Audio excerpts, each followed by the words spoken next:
ایک حدیث پاک میں 1000 سالہ جہنمی کا واقعہ ذکر ہوا ہے، بڑا سبق آموز، رحمت سے بھرپور اور خوف جہنم سے تڑپا دینے والا واقعہ ہے۔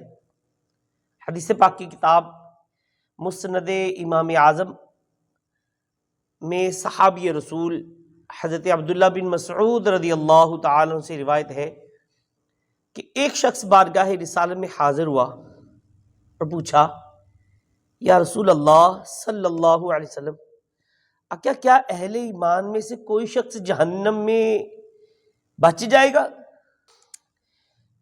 ویسے تو جہنم کی کفار ہی کے لیے ہے، البتہ گناہ گار مومن بھی جہنم میں جائیں گے اور اپنے گناہوں کی سزا بھگت کر جنت میں آ جائیں گے۔ اللہ اکبر! صحابی رسول کا یہ سوال تھا کہ یا رسول اللہ صلی اللہ علیہ وسلم، کیا ایسا بھی ہے کہ کوئی ہو تو مومن اپنے گناہوں کی وجہ سے جہنم میں جائے پھر وہیں رہ جائے؟ آپ صلی اللہ علیہ وآلہ وسلم نے ارشاد فرمایا، ہاں، ایک شخص ہوگا، وہ جہنم کی گہرائی میں کسی گھڑے میں ہوگا اور درد اور تکلیف سے تڑپ تڑپ کر پکار رہا ہوگا، یا حنان یا منان یا حنان یا منان۔ سیدنا جبرائیل علیہ السلام اس شخص کی پکار سن کر حیران رہ جائیں گے کہ یہ کون ہے جو اتنے درد کے ساتھ اللہ پاک کو یاد کر رہا ہے، اللہ پاک کو پکار رہا ہے۔ آپ سے رہا نہ جائے گا، فوراً عرش الہی کے سائے میں حاضر ہوں گے، سر سجدے میں رکھ دیں گے، حکم ہوگا، جبرائیل علیہ السلام سر اٹھائیے، تم نے کیا حیرانی کی بات دیکھی ہے؟ حضرت جبرائیل علیہ السلام عرض کریں گے، یا اللہ پاک، جہنم کی گہرائی سے آواز گونج رہی ہے، کوئی دل پر درد سے تڑپ کر یا حنان یا منان یا حنان یا منان کی آوازیں لگا رہا ہے۔ حکم ہوگا جبرائیل علیہ السلام، جہنم پر مقرر فرشتے یعنی مالک کے پاس جاؤ، انہیں کہو کہ اس شخص کو باہر نکالے۔ جبرائیل علیہ السلام فوراً جائیں گے، جناب مالک علیہ السلام کو حکم الہی سنائیں گے۔ اب یہاں سے آگے جو روایت ہے روایت کے الفاظ توجہ کے ساتھ سننے والے ہیں۔ پیارے پیارے آقا صلی اللہ علیہ وسلم نے فرمایا، جیسے ماں اپنے بچوں کو پہچانتی ہے سیدنا مالک علیہ السلام جہنمیوں کو اس سے بھی زیادہ پہچان رکھتے ہیں، مگر اس یا حنان یا منان پکارنے والے کو تلاش نہ کر پائیں گے۔ واپس آ کر کہیں گے، اے جبرائیل علیہ السلام، جہنم میں ابھی ایک سانس لی ہے، جس کی وجہ سے حالت ایسی ہو گئی ہے کہ لوہے اور پتھر میں فرق مشکل ہو چکا ہے، یعنی ایسی حالت میں اس بندے کو تلاش نہیں کیا جا سکتا۔ یہ سن کر جبرائیل علیہ السلام عرش الہی کے سائے میں حاضر ہوں گے، سر سجدے میں رکھ دیں گے۔ حکم ہوگا، جبرائیل علیہ السلام، کیا ہوا؟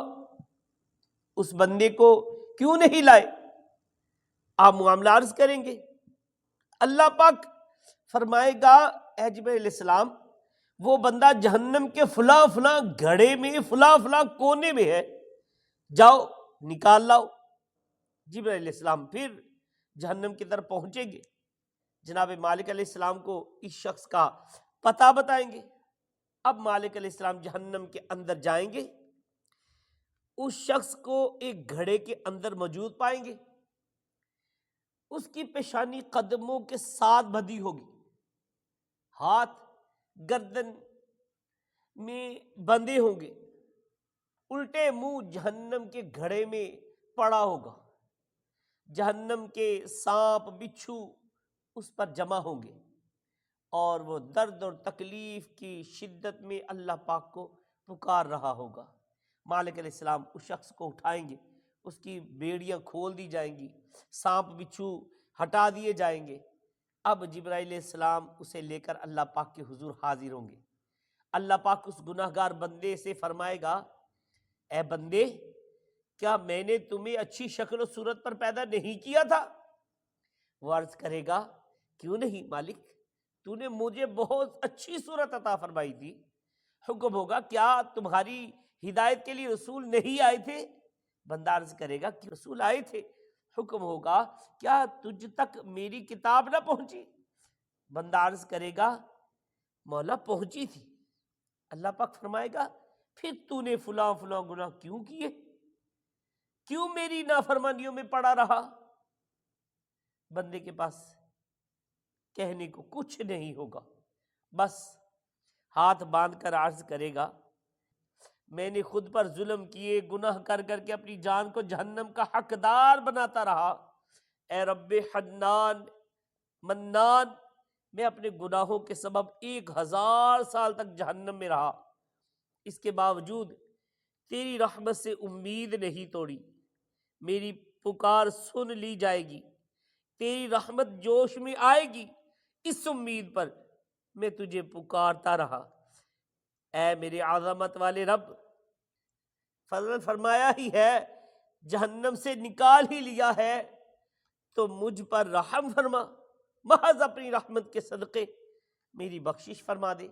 بندے کی ایسی عاجزانہ عرض پر رحمت الہی جوش پر آئے گی۔ حکم ہوگا، اشہدوا یا ملائکتی بانی رحمتہ، اللہ پاک فرمایا گیا، میرے فرشتوں گواہ ہو جاؤ، میں نے اس پر رحم فرمایا ہے اور اسے بخش دیا ہے۔ صلو علی الحبیب صلی اللہ تعالی علی محمد۔ فضل کر رحم کر تو عطا کر، اور معاف اے خدا ہر خطا کر۔ فضل کر رحم کر تو عطا کر، اور معاف اے خدا ہر خطا کر۔ واسطہ پنجتن پاک کا ہے، یا خدا تجھ سے میری دعا ہے۔ عفو و رحمتی کا بخشش کا سائل ہوں، نہایت گناہ گار و غافل۔ عفو و رحمتی کا بخشش کا سائل ہوں، نہایت گناہ گار و غافل۔ میرا سب حال تجھ پر کھلا ہے،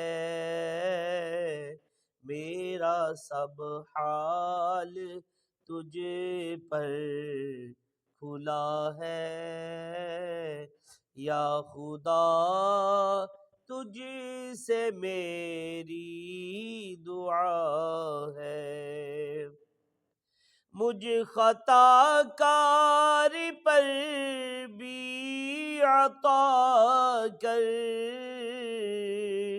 بے سبب بخش دے رب اکبر۔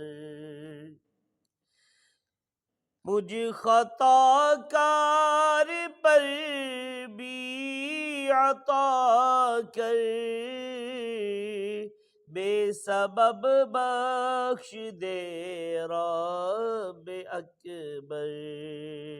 مجھ کو دوزخ سے ڈر لگ رہا ہے، مجھ کو دوزخ سے ڈر لگ رہا ہے، یا خدا تجھ سے میری دعا ہے، یا خدا ماہ رمضان کے صدقے